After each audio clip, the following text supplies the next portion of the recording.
guys, welcome back to the channel. Tonight we are doing roasted chicken in the Ninja Foodi Grill. This is my favorite meal in the Ninja Foodi Grill, I think, because it's so easy.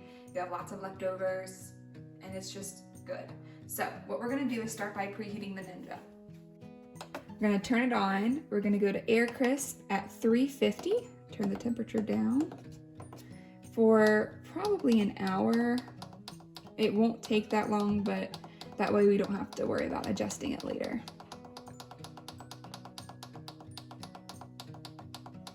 All right, and it's just gonna start preheating. So while that preheats, I am going to marinate this chicken. If you don't like touching chickens, this may not be the best meal for you to make, but I promise it's really not that bad. The first time I did it, I kind of got grossed out, but you'll get over it, I promise. So what we're gonna do, I've got a 3-pound chicken here. That's what fits best in the Ninja. I'll try to talk louder because this thing gets kind of loud. So I got this from my butcher shop. It's already opened and cleaned out. We're gonna use hands that are dirty, so make sure you use things that you can just wash after this and you're not gonna touch again after you touch your chicken. So I'm gonna start with salt and pepper. It's very slippery. Set that guy up and pour that in there and just kind of toss it around. And then I'm going to take some thyme, put that in there. I've got some rosemary. Literally just shove it in. And then some lemons. Squeeze the lemon in there. And then just shove the lemon in. I've got a whole lemon. I may not be able to fit the whole thing. And that's okay. Ooh.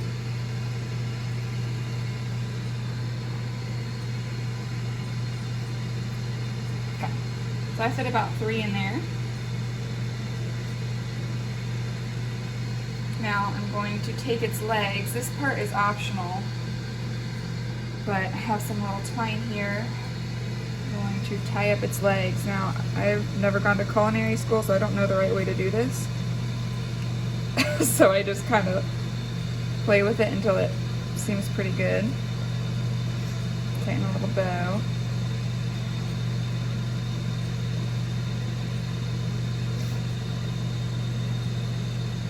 Because I think it's cute. So now I'm going to open up this skin part. Between the actual chicken and its skin, you can see this little hole here. I'm going to take my finger and just lift up the skin from the breast. Okay, as deep as I can go.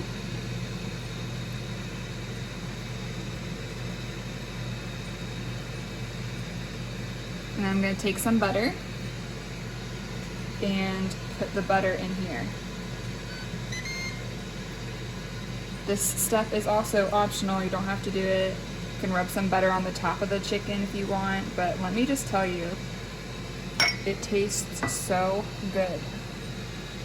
It just makes the skin so crispy and moistens the chicken breast.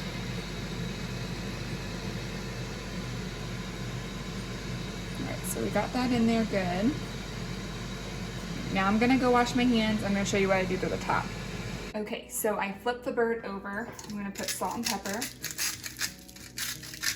I already did salt and pepper on the front and then washed my hands. I was watching a lot of shows on Food Network about seasoning your chicken, and I heard that if you put anything but salt and pepper, the other seasonings will burn, so just stick with salt and pepper if you can. So I don't have anything in my grill. They have the griddle plate and the air frying basket.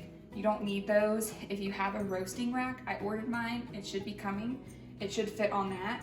But since I don't have that, I'm just going to put it bottom side up, tuck in the wings, and let it cook on this side for a little bit. Careful because it's hot. So the back will cook first for about 15-20 minutes, and then we'll flip it. So while the chicken's cooking, I'm gonna start with my potatoes. It's my favorite side to make with the chicken because when I put the chicken on the cutting board and then the potatoes around it, the juices just kind of flavor the potatoes and it's so delicious. So what I'll do is I'll take some potatoes here and I'm just gonna dice them, no particular way. Just make sure they're kind of evenly cut so they cook evenly. You can, oh, lost a potato. Kind of cut off some of the ugly pieces if you want to.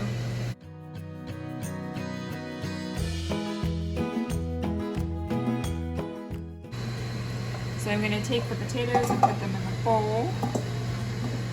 It's kind of how I have them cut, just diced. Oops.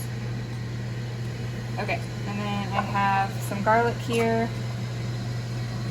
I just kind of want it chunky so that it'll roast in there.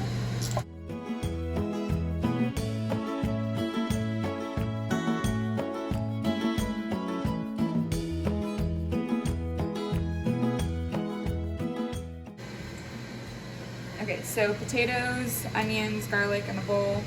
I've got my favorite garlic butter. I'm just gonna pour some of that melted garlic butter in here. And then, of course, salt and pepper.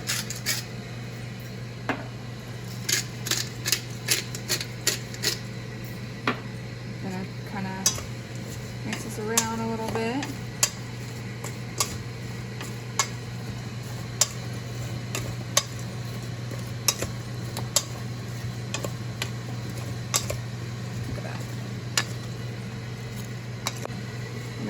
Pour it onto a sheet pan. Make sure you get all that butter.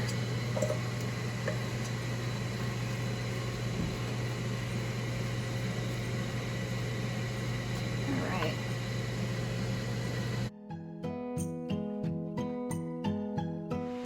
The chicken is golden on the side. You can see how yummy it looks. This is a tricky part. You gotta flip the bird, and it's very hot. If you have silicone mitts, I would highly recommend putting those on, but I don't, and I'm just gonna do this. There we go. Maybe turn it around. Okay. Tuck those wings in again, if I can.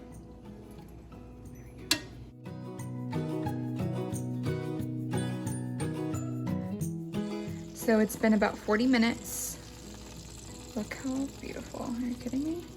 I have this cheap little food thermometer that I got like Food Line or something. You want it at 165. We're getting close.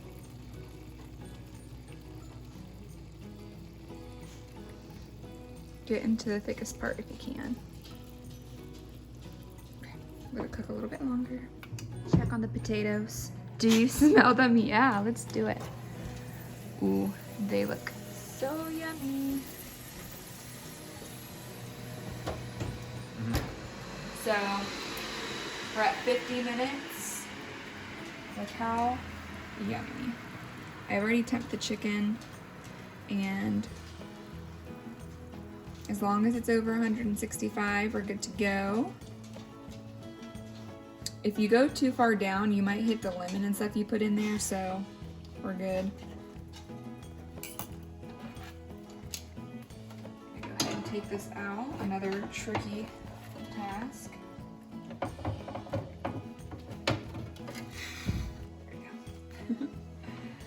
Alright. And then what I like to do is take a little brush and get these juices down here and brush it over top of the chicken. Look at that. I let my chicken rest a little bit.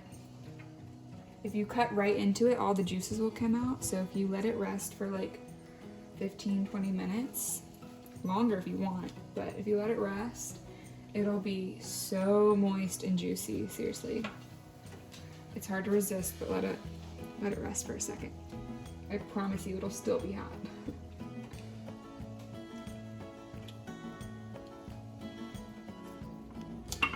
All right, so we're all done. This is the final result.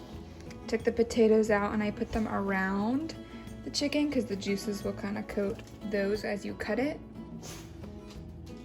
Mmm.